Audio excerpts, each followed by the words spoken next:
who does your lender work for?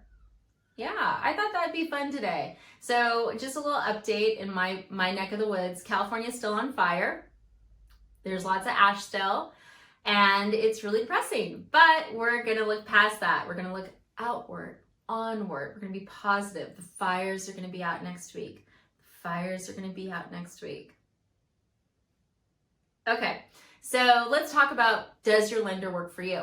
And I'm going to talk to you a little bit about my personal story, because I think that will help you see where I am, and why I think it's important for you.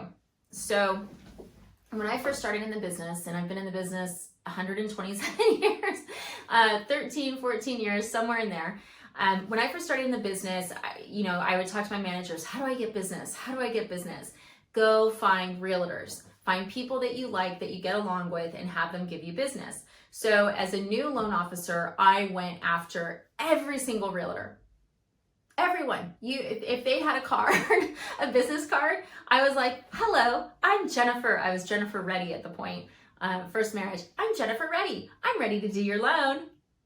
Isn't that horrible? I actually never used that slogan, but I totally should have. Anyways, so I was working with all these different realtors, honing my craft, learning my guidelines, all of that. But what I found from that is, like, there's really good realtors and there's terrible ones. And the problem is that when the realtor's the one giving you the client, you can't tell the client the realtor's terrible. It's called biting the hand that feeds you. So it's something lenders run into a lot, and it doesn't make the lender a bad person, right? The lender is still going to try to do, I'm assuming this is a good person, okay? The lender's still going to try to do a good job for you on the loan, but they can't control the realtor. When you have a bad realtor, I can tell you, as someone who's been in that position where the realtor is giving me the leads and I don't think the realtor's good, I usually just try to compensate for what they're lacking in. And if there's certain questions the clients should be asking that they're not being told to ask, I may nudge in that direction, okay? Now, for my business, thank goodness, I've changed my business model over the last few years. I got to a point in my career where I was so frustrated. And the reason I was frustrated is, look, I have some realtors I work with that are amazing, that are so talented, they care about the clients, they do a really good job. I would trust them, with my son, right? I would trust them to do my son's transaction and buying a house. But there's so many that I wouldn't. And I was sick of having to work with people who I thought were unethical, who I thought didn't have the client's best interest at heart. I had a realtor try to sell a client a house with a bad foundation, and they said to the client, oh, well, you can just get the foundation replaced. It's not that expensive. Thankfully the client mentioned this to me, and I was like, oh, you definitely need a foundation report. We're going to need one as the lender. And they didn't end up buying it, but I would see stuff like that all the time, and I didn't like it, and I was sick of it. So part of YouTube and doing all these videos is, A, I want you guys to be educated so you know the right questions to answer. B, I don't want you to be afraid of the process, because it's not scary when you're empowered. And C, I want it to get to the client first. Yeah, look, I'm being blunt, guys. I want people to call me before they call the realtor. Before they pick a realtor, I would love you to call me. I would love to get you pre-approved. I'm licensed in 44 states. And the reason why I like it if the client comes to me first is because then I can tell you what I really think of your realtor. I'm not biting any hands that feed me. I work for you.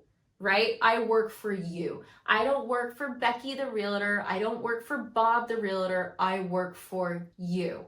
And that's something you guys need to consider is, yes, there can be some very talented realtors that refer you to very talented lenders. Sorry, I'm trying not to sneeze, but I don't know if this room is dusty. I'm going to have to figure it out because it is killing me allergy wise.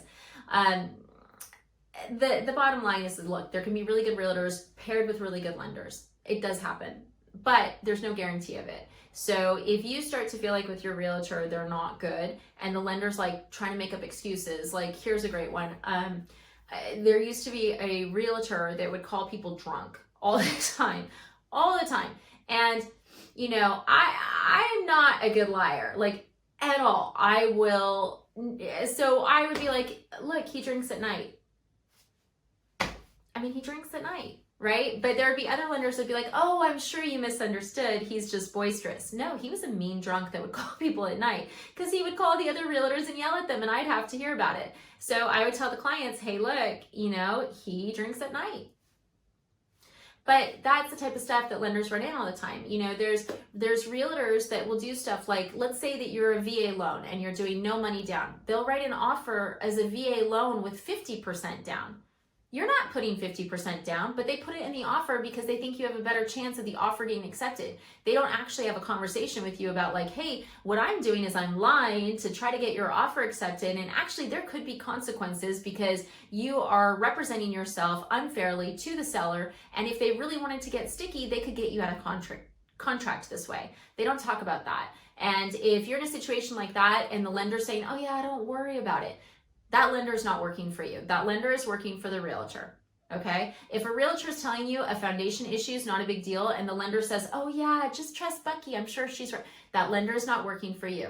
That lender is working for the realtor. You need a lender that is gonna work for you, period. And if you're like, Jen, I don't wanna work with you, okay, that's fine. I'm a little hurt, but it's okay. What you're going to do is you're going to go online and you're going to look at third-party reviews of lenders, individual lenders, okay? This isn't me telling you, hey, call every 800 number, guys. No, I'm not saying that. I mean, I'm not against it, but what you want to do is look at reviews of lenders, the individual lenders. Start with the lender, then find the realtor. Okay, if you start with the lender first, that lender works for you, rain or shine. Now, if you end up in a position where the lender's really pushing you hard to an agent and they're like, well, I'll only work with you if you work with Becky, dump the lender. They're not the boss of you. They work for you. They are not the boss of you. They could suggest Becky if they like her and they think she's a good realtor. As a lender, we often have really good recommendations for realtors. But if they're forcing you, red flag. So when you're looking at getting a loan, you need to make sure the lender works for you because we often have insight into parts of the transaction that you don't because often the listing agents are calling us. We've got the buyer's agent being totally candid with us. We're talking to title and escrow. We're kind of like the gossip in the middle. And if we work for you, our mouths are open. If we're in a situation where the realtor is pushing you to us, little less power. Now, I say that, I mean, in my case, I'm just horrible at this point to realtors. I'm like, if they're doing something wrong, I'm going to tell you. Even if you're referred by them, I'm going to tell you. But also at this point in my career, the bad ones, we've gotten rid of.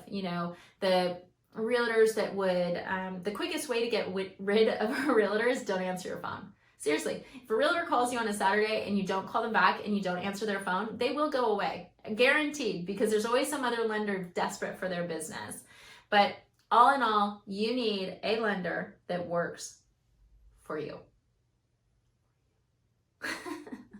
I'm going to go take an allergy pill now. Let's all pray for California, and there's some hurricanes too, so let's pray on that. Let's just pray for no more bad weather. Okay? Okay. Thank you for watching. I appreciate you guys, and I'll see you next week.